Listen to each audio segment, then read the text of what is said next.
एक तरफ जहां प्रदेश सरकार स्वास्थ्य सेवाओं को बेहतर करने का दावा करते हुए करोड़ों रुपए खर्च कर रही है और गरीबों और आम जनता को बेहतर स्वास्थ्य सेवाएं उपलब्ध कराने का दावा कर रही है, तो वहीं इन दावों की पोल खोल रही है जिला मुख्यालय रॉबर्टगंज नगर के प्रश्नोत्तर केंद्र की हालत देखकर। इस केंद्र में मरीजों को सुविधाओं के नाम पर सिर्फ अंगूठा ही दिखाया जा रहा है। देखिए इस केंद्र की हालत की इस रिपोर्ट को।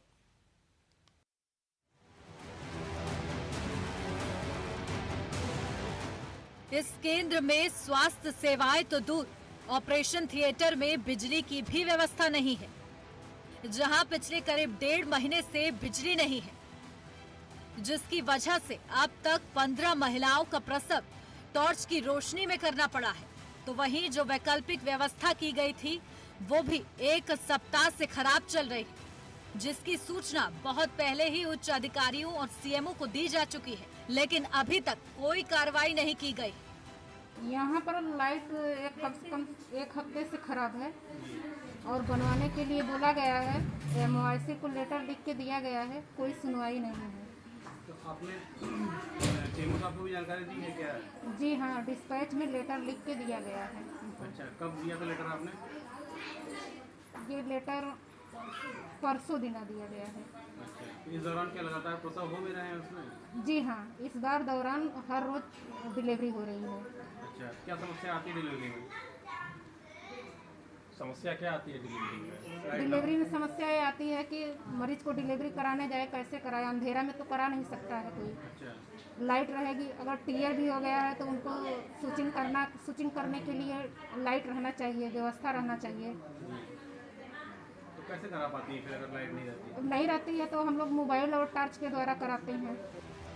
अब इस केंद्र की खस्ता हालत देखने के बाद अंदाजा लगाया जा सकता है कि यहाँ आए मरीजों को क्या ही इलाज मिल पाता होगा, जब साफ सफाई और बिजली जैसी सुविधाएं भी यहाँ नहीं है। वहीं इस केंद्र में प्रसव कराने आए तीमारदार मनोज का कहना है कि बीती रात भी उनके मरीज का प्रसव इमरजेंसी लाइट की रोशनी में कराया गया। इस केंद्र की हालत सीएमओ कार्यालय में बैठे जिम्मेदार अधिकारियों की गहरी नींद भी दर्शा रहे हैं, क्योंकि इस प्रसव केंद्र से सीएमओ कार्यालय की दूरी मात्र 100 से 150 मीटर की है। सर, मैं रात को कल अपना पेशेंट लेकर के डिलीवरी के लिए आया था।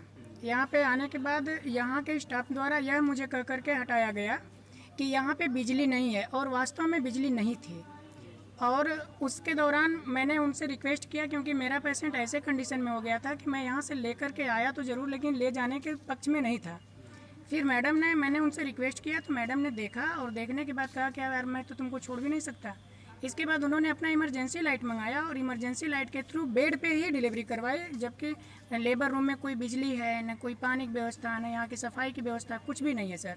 उन्होंने कहा कि आप लेकर जाओ, लेकिन मेरे रिक्वेस्ट पे उन्होंने मेरी डिलीवरी कराई इमरजेंसी लाइट से।